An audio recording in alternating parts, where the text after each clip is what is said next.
عطاء النصیر صاحب نے ہمیں کہا تھا کہ وہ کچھ پوچھنا چاہیں گے آج۔ السلام علیکم ورحمۃ اللہ۔ عام طور پر غیر احمدی دوستوں کی طرف سے یہ سوال کیا جاتا ہے کہ احمدی جو ہیں وہ غیر احمدی دوستوں کی نماز جنازہ کیوں ادا نہیں کرتے۔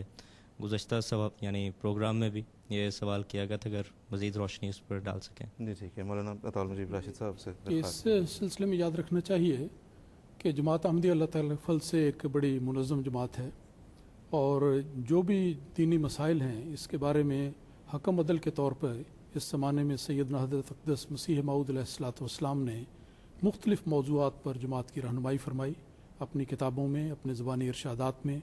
تو اس لحاظ سے جماعت کے اندر کوئی بھی مسئلہ ہو دینی، اس کے لیے رہنمائی اللہ تعالیٰ کے فضل سے قرآن، حدیث اور حضرت مسیح موعود علیہ الصلوۃ والسلام کے ارشادات کی روشنی میں جماعت کے لیے پوری طرح واضح ہو جاتی ہے۔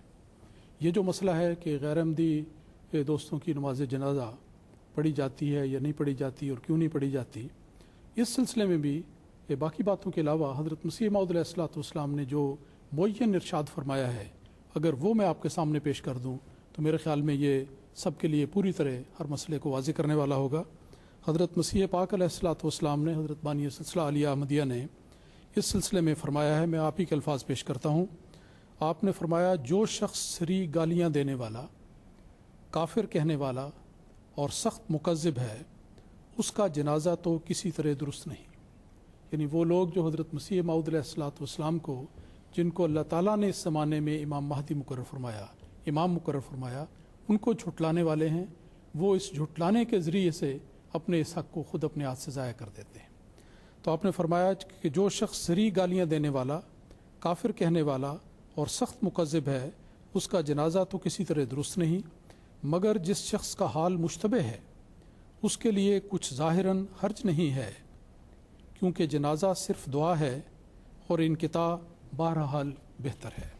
ایک ارشاد آپ نے یہ فرمایا، اور پھر اس کے ساتھ ہی فرمایا کہ اگر اس سلسلے کا مخالف تھا، یعنی مرنے والا اگر اس سلسلے کا مخالف تھا اور ہمیں برا کہتا تھا اور برا سمجھتا تھا تو اس کا جنازہ نہ پڑھو، اور اگر خاموش تھا اور درمیانی حالت میں تھا تو اس کا جنازہ پڑھ لینا جائز ہے، بشرطے کہ نماز جنازہ کا امام تم میں سے ہو، ورنہ کوئی ضرورت نہیں۔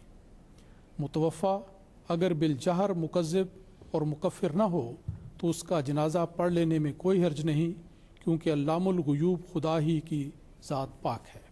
اس سلسلے میں یاد رہے کہ یہ مسائل انفرادی یا ذاتی طور پر طے کرنے والے نہیں، بلکہ اللہ تعالیٰ کے فضل سے ہماری جماعت چونکہ منظم ہے، جب بھی ایسی کوئی صورت ہو تو مرکز سے اس سلسلے میں ہدایت اور رہنمائی لے کر ان ارشادات کی تعمیل ہوتی ہے۔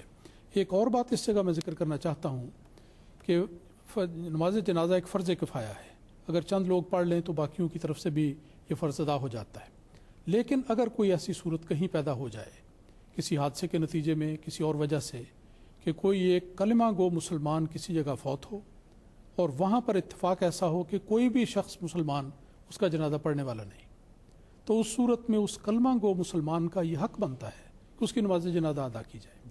اور جماعت احمدیہ کا طریق اور مسلک اور خلفائے احمدیت کی ہدایت یہ ہے کہ اس صورت میں اگر باقی اور کوئی پڑھنے والا نہیں تو جماعت احمدیہ کے احمدی مسلمانوں کو اس کلمہ گو مسلمان بھائی کی نماز جنازہ پڑھنی چاہیے، اور اس پر عمل ہوتا ہے۔ نہ صرف ان کی نماز جنازہ پڑھی جاتی ہے بلکہ ان کی تجہیز و تکفین میں بھی ان کی جو بھی جائز اور ہر ممکن مدد کی جاتی ہے، کیونکہ یہ مرنے والے کا حق ہے کہ اس کی نماز جنازہ بھی پڑھی جائے، تجہیز و تکفین بھی کی جائے، اور اس کو عزت کے ساتھ قبر میں داخل کیا جائے اور اس جگہ سے رخصت کیا جائے۔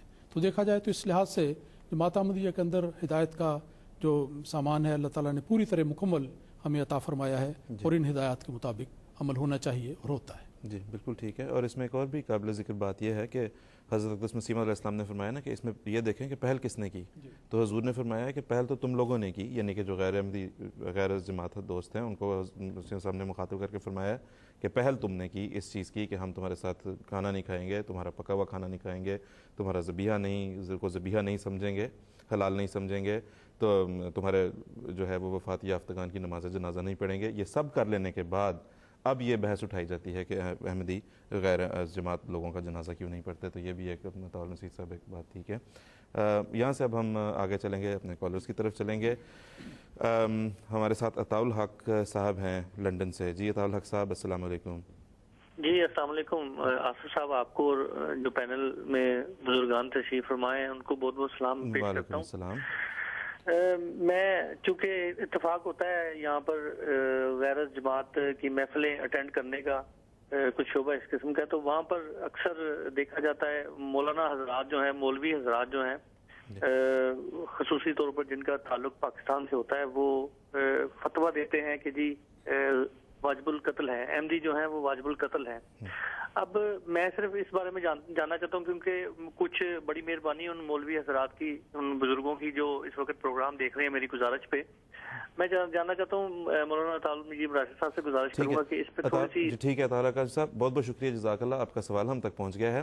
اس سوال کا جواب لینے کے لیے ہمیں بات کرنی ہوگی منیر احمد خادم صاحب سے قادیان میں. منیر خادم صاحب، ابھی ایک سوال آیا ہے، عطاء الحق صاحب ہمارے ساتھ لنڈن سے بات کر رہے تھے، احمدی دوست ہیں ہمارے، وہ یہ پوچھ رہے ہیں کہ انہیں اتفاق ہوتا ہے، ان کے پیشے کے لحاظ سے انہیں بہت سے ایسی کانفرنسز میں جانا پڑتا ہے جہاں پہ غیر احمدی غیر جماعت دوست ہوتے ہیں بکثرت.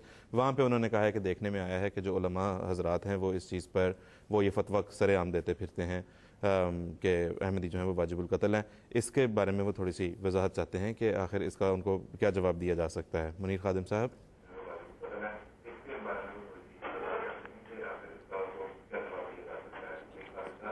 السلام علیکم ورحمۃ اللہ. جی وعلیکم السلام. منیر خادم صاحب، آپ سے میں گزارش یہ کروں گا مؤدبانہ کہ اپنے ٹیلی ویژن کی آواز بند کر دیں تاکہ اس سے پھر انٹرپشن نہیں ہو. ٹیلی ویژن کی آواز بند کریں. السلام علیکم. جی وعلیکم السلام. جی میں عرض کر رہا ہوں، یہ ابھی جو انہوں نے سوال کیا ہے کہ غیر احمدی مولوی یہ کہتے ہیں کہ احمدی جو ہیں وہ واجب القتل ہیں، تو اس سلسلے میں گزارش یہ ہے کہ یہ صرف ہمیں ہی واجب القتل نہیں کہتے، بلکہ آپس میں بھی ایک فرقہ دوسرے فرقے کو واجب القتل کہتا ہے، اور اس کے اب نظارے بعض ممالک میں نظر بھی آ رہے ہیں عملی طور پر. تو اصل میں جو قرآن مجید کی کیا تعلیم ہے، نبی کریم صلی اللہ علیہ وسلم کا اس سلسلے میں کیا فرمان ہے، وہ دیکھنا ہوگا. یہ جو واجب القتل کی بات کرتے ہیں، دراصل یہ ایک عقیدہ بنایا ہوا ہے، جو اپنا عقیدہ ہے ان کا، کہ جو مرتد ہے، جو اسلام کو چھوڑ دیتا ہے، وہ واجب القتل ہے.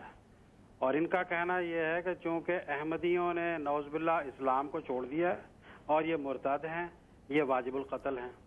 حالانکہ پورا قرآن مجید آپ پڑھ جائیں، کہیں پہ بھی یہ بات نہیں لکھی ہوئی کہ جو ایک بار اسلام کو قبول کر کے اور پھر اس کو چھوڑ دیتا ہے تو اس کو واجب القتل قرار دیا گیا ہے، یا نبی کریم صلی اللہ علیہ وسلم نے صرف اسلام چھوڑ دینے کی وجہ سے، اسلام سے ہٹ جانے کی وجہ سے کسی کو واجب القتل قرار دیا ہو.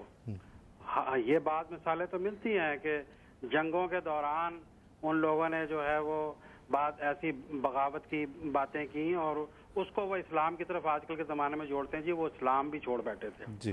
یہ بات غلط ہے. اور اب ہوا کیا ہے ہمارے اس زمانے میں کہ اسلام تو چھوڑ دینا درکنار رہا، یہ بھی کہا جاتا ہے کہ اگر کوئی دیوبندی ہے وہ بریلوی بن جاتا ہے، اس نے بھی اسلام چھوڑ دیا ہے، وہ بھی مرتد ہے، وہ بھی واجب القتل ہے. کوئی قادیانی بن جاتا ہے، وہ بھی واجب القتل ہے. تو قرآن مجید کی جب ہم تعلیم دیکھتے ہیں تو قرآن مجید تو فرماتا ہے لا اکراہ فی الدین، دین کے بارے میں کوئی جبر نہیں ہے. من شاء فلیؤمن ومن شاء فلیکفر. اور اگر ایسی کوئی بات ہوتی تو نبی کریم صلی اللہ علیہ وسلم کی جو سیرت طیبہ ہے اس میں ہمیں یہ مثالیں ملنی چاہیے تھی. اس میں کہیں ایک بھی ایسی مثال نہیں ملتی کہ رسول کریم صلی اللہ علیہ وسلم نے کسی ایسے شخص کو جس نے اسلام چھوڑ دیا ہو اس کے متعلق کہا ہو کہ اس کو لاؤ پکڑ کے میں اس کو قتل کروں گا. میں آپ کے سامنے صلح حدیبیہ کی ایک مثال عرض کرنا چاہتا ہوں. جی منیر خادم صاحب. صلح، جی السلام علیکم. جی منیر صاحب. جی صلح حدیبیہ کے موقع پر ایک شرط کفار نے یہ بھی رکھی تھی کہ اگر کوئی شخص ہمارا ہے اور وہ مدینہ میں آنا چاہتا ہے تو تم اس کو نہیں آنے اپنے پاس قبول کرو گے، اور اگر کوئی شخص جو ہے وہ آپ کا چاہے ہمارے مکہ میں آنا چاہتا ہے تو تم اس کو وہاں آنے دو گے. تو اب رسول پاک صلی اللہ علیہ وسلم نے فرمایا کہ ٹھیک ہے، جو اسلام چھوڑ کے مکہ واپس جانا چاہتا ہے 1000 بار چلے جائے، ہمیں اس کو روکنے میں کوئی اعتراض نہیں ہے. بالکل ٹھیک ہے منیر خادم صاحب، جزاک اللہ، بہت بہت شکریہ.